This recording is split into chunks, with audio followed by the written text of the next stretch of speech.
तुम जीवित हो। ये सुनकर वो और ज्यादा हैरान हो जाता है और डरते हुए फिर से इधर उधर देखने लगता है।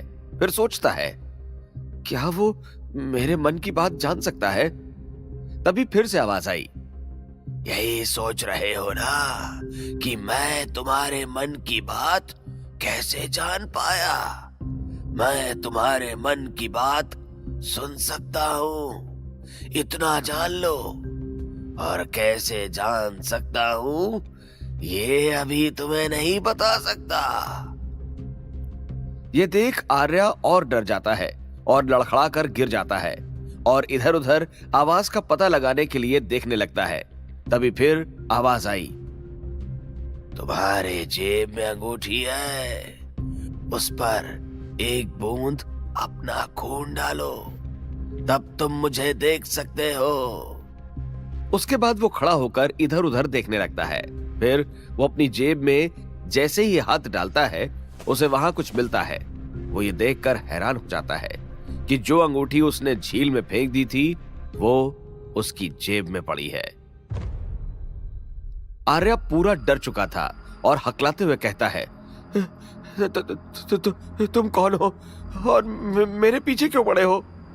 तभी फिर आवाज आई, जितना बोला है उतना करो, तभी मैं किसी भी सवाल का जवाब दे सकता हूं।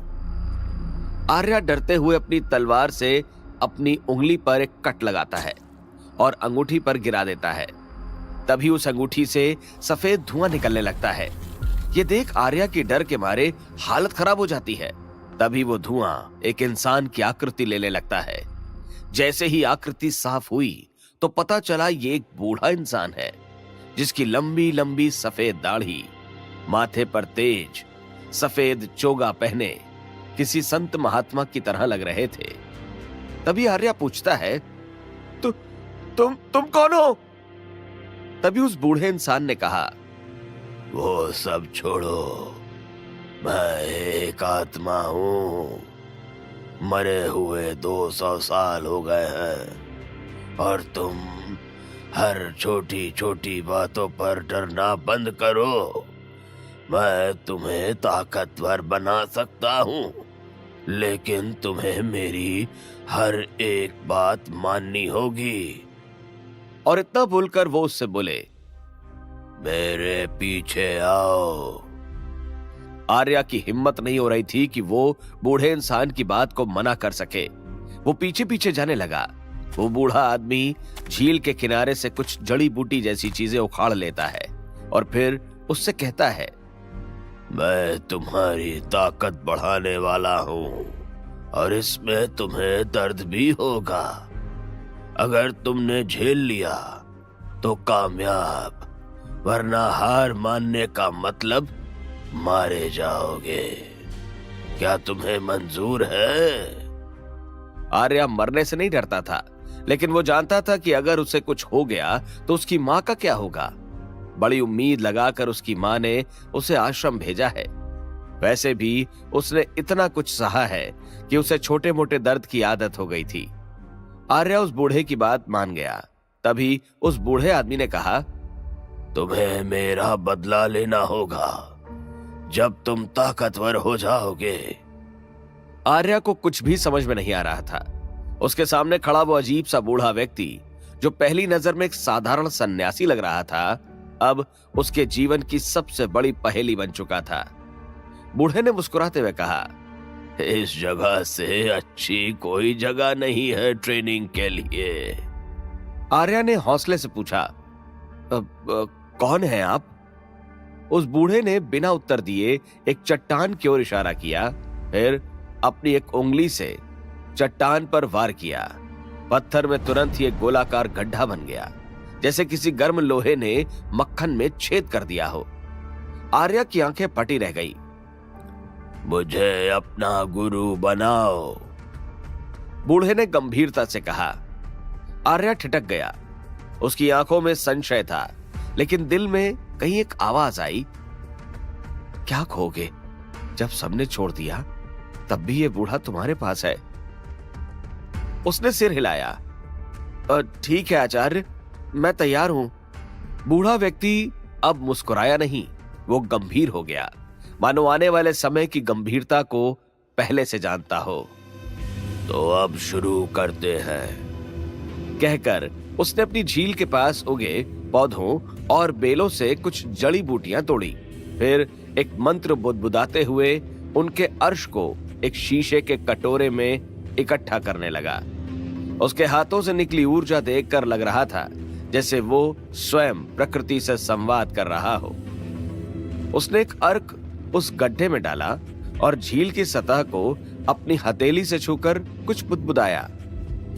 एक हल्की गूंज हुई, झील की सतह कांपी और एक तेज लहर उठी जो सीधे उस गड्ढे में समा गई।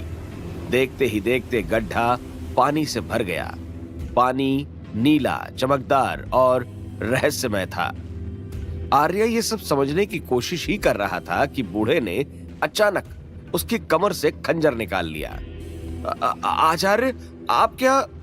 पर जवाब देने की बजाय वो बूढ़ा बिजली की गति से आगे बढ़ा और एक ही सेकंड में आर्य के शरीर पर 175 छोटे छोटे घाव कर डाले।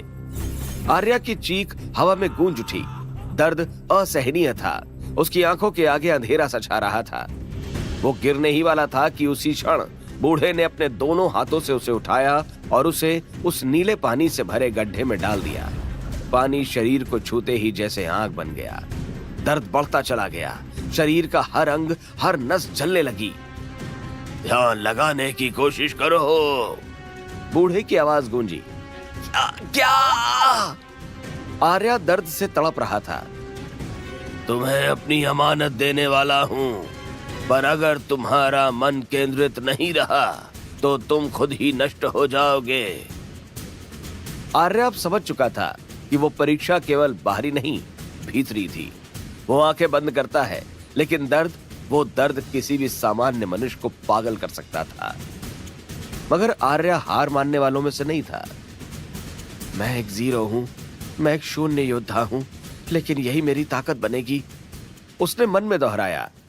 धीरे धीरे सांसों को नियंत्रित करते हुए वो ध्यान की अवस्था में गया। समय जैसे थम गया।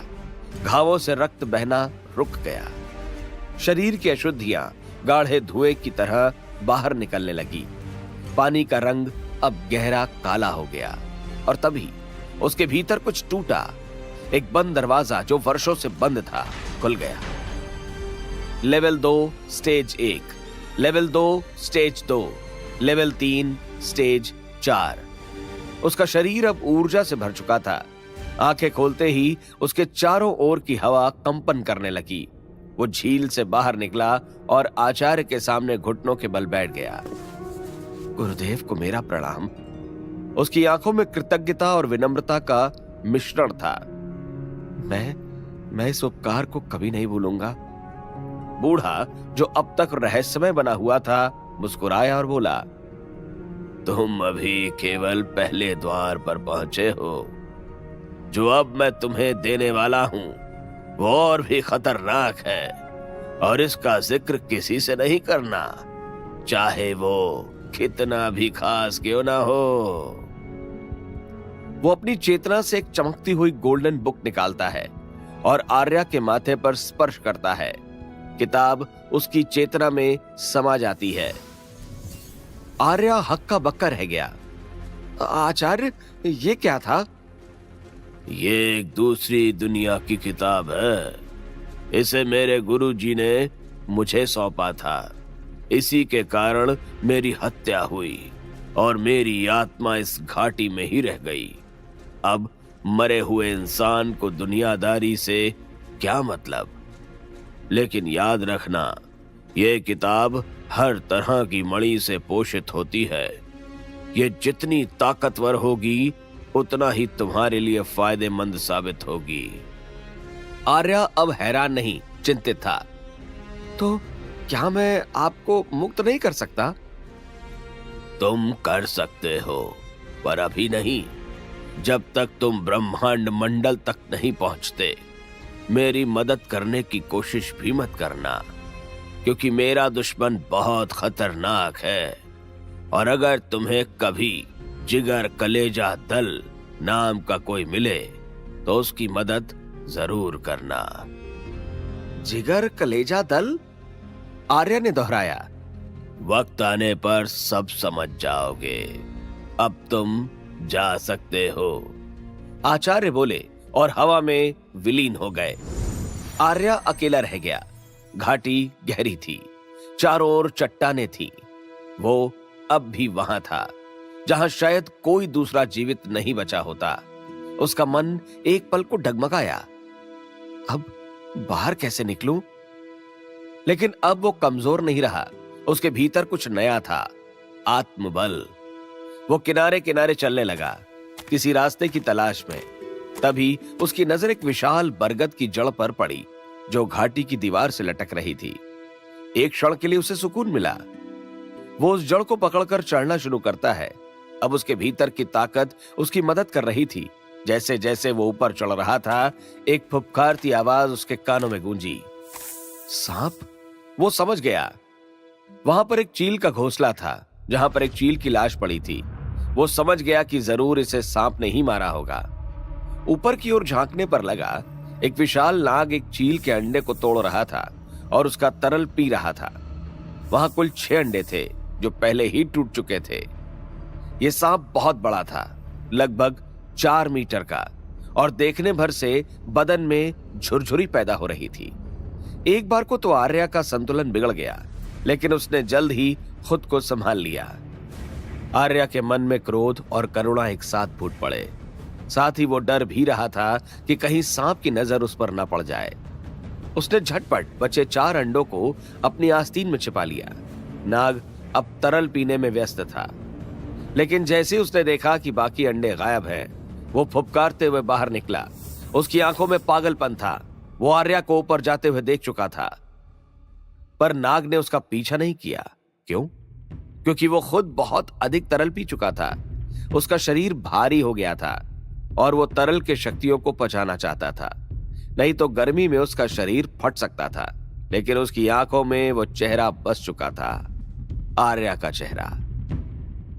एक दिन मैं इसे ढूंढ लूंगा, नाग ने मन में कहा, और फिर वही खाई में उन तरल की शक्तियों को पचाने की कोशिश करने लगा। घाटी की गहराई से निकलने के बाद भी आर्या के मन में बेचैनी थी। उसे लग रहा था जैसे कोई उसकी हर हरकत पर नजर रख रहा हो। हवा में अजीब सी सरसराहट थी, मानो किसी ने उसे छू लिया हो। उसका चेहरा पसीने से तर था और हाथ अब भी उन चील के अंडों को मजबूती से पकड़े हुए थे।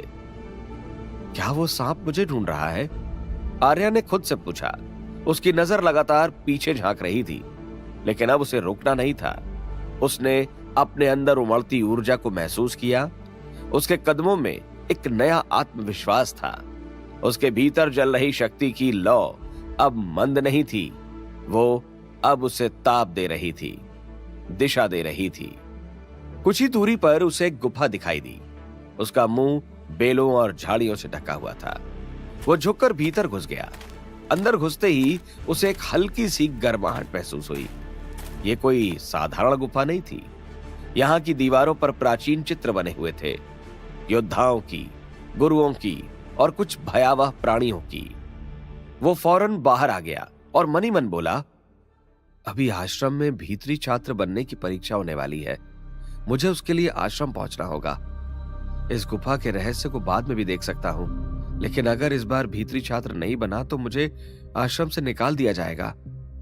यही सोचकर वो फौरन आश्रम की ओर बढ़ गया। आश्रम पहुंचकर उसने देखा सब कुछ सामान्य था। उसे देखकर भी लोग उसे अनदेखा कर रहे थे। ये शायद गुलजीत से दुश्मनी का नतीजा था, जैसे उसके गायब होने से किसी को कोई फर्क ही न पड़ा हो। खैर, उसे किसी से कोई उम्मीद नहीं थी।